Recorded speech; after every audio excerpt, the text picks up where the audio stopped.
ஸ்ரீநகர், ஜம்மு, அவந்திபோராவை தொடர்ந்து பூஞ்ச் நகரிலும் பாகிஸ்தான் ராணுவம் ட்ரோன் தாக்குதல் நடத்தியிருக்கிறது. ட்ரோன் தென்பட்டதை தொடர்ந்து பூஞ்ச் நகர் முழுவதும் மின்சாரம் துண்டிக்கப்பட்டதால் இருளில் மூழ்கியிருக்கிறது. பாகிஸ்தான் அனுப்பிய ட்ரோன்களை பூஞ்ச் நகரில் வைத்து ராணுவம் தாக்கி அழித்ததாக தகவல் வெளியாகியிருக்கிறது. கூடுதல் விவரங்களை செய்தியாளர் ராஜகுமரன் வழங்க கேட்கலாம். ராஜகுமரன், பூஞ்ச் நகரில் தற்போது என்ன நிலவரம், விவரங்களை சொல்லுங்க. பூஞ்ச் நகரிலே தாக்குதலை நடத்துவதற்கான முயற்சியிலே பாகிஸ்தான் ஈடுபட்டிருந்தது. அதே போன்று இன்றும் பூஞ்ச் நகரிலே ஒரு தாக்குதலை திட்டமிட்டு பாகிஸ்தான் தரப்பிலிருந்து அடுத்தடுத்து ட்ரோன்கள் அனுப்பி வைக்கப்பட்டிருக்கின்றன. அந்த ட்ரோன்கள் அனைத்துமே பூஞ்ச் நகரினுடைய வான்வெளியில் வைத்து அழிக்கப்பட்டிருக்கின்றது. ராணுவத்தின் சார்பில் நடத்தப்பட்டிருந்த அந்த தாக்குதல் நடவடிக்கையிலே பூஞ்ச் நகரை நோக்கி வந்த அனைத்து ட்ரோன்களும் அழிக்கப்பட்டிருக்கின்றன.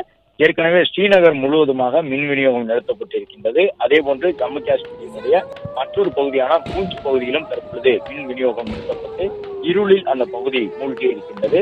ஏனென்றால் அந்த ட்ரோன்கள் எளிதாக தாக்குதல் நடத்தி விடாத வகையிலும் கீழே இருந்து மேல் நோக்கி பார்க்கும் பொழுது அந்த ட்ரோன்கள் அனைத்தும் தென்படக்கூடிய விதமாகவும் மின் விநியோகம் உள்ளிட்டவற்றை நிறுத்தி வைத்திருக்கின்றார்கள்.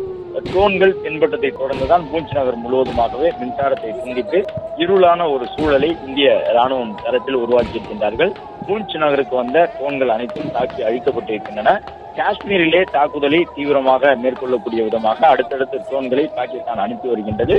பஞ்சாப், ராஜஸ்தான், குஜராத் உள்ளிட்ட மாநிலங்களை நோக்கி ட்ரோன்கள் வந்தாலும் அதை காட்டிலும் கூடுதல் வேகத்தோடு எந்தவிதமான இடைவெளியும் இல்லாமல் நேற்றைய தினம் ஹமாஸ் மாதிரியிலே நாங்கள் ட்ரோன்களை அனுப்புகின்றோம் என்று முயற்சித்து அந்த முயற்சியில் வெற்றி பெற முடியாமல் பாகிஸ்தான் தோல்வியை தழுவியிருந்தது.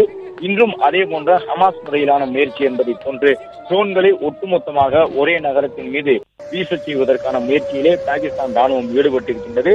என்றாலும் நம்முடைய வான் பாதுகாப்பு அமைப்புகளை பயன்படுத்தி அவை அனைத்தையும் அழித்துக் கொண்டிருக்கின்றோம்.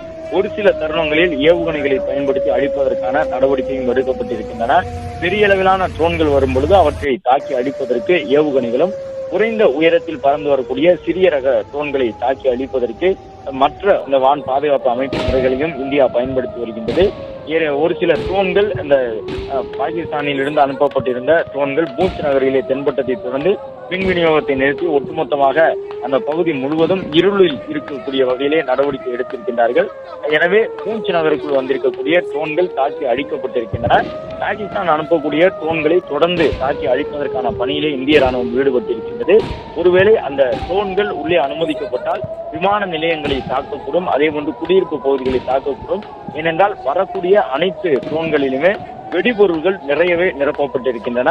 அதன் காரணமாக அவற்றை உடனுக்குடன் சுட்டு வீழ்த்தி கொண்டிருக்கின்றார்கள்.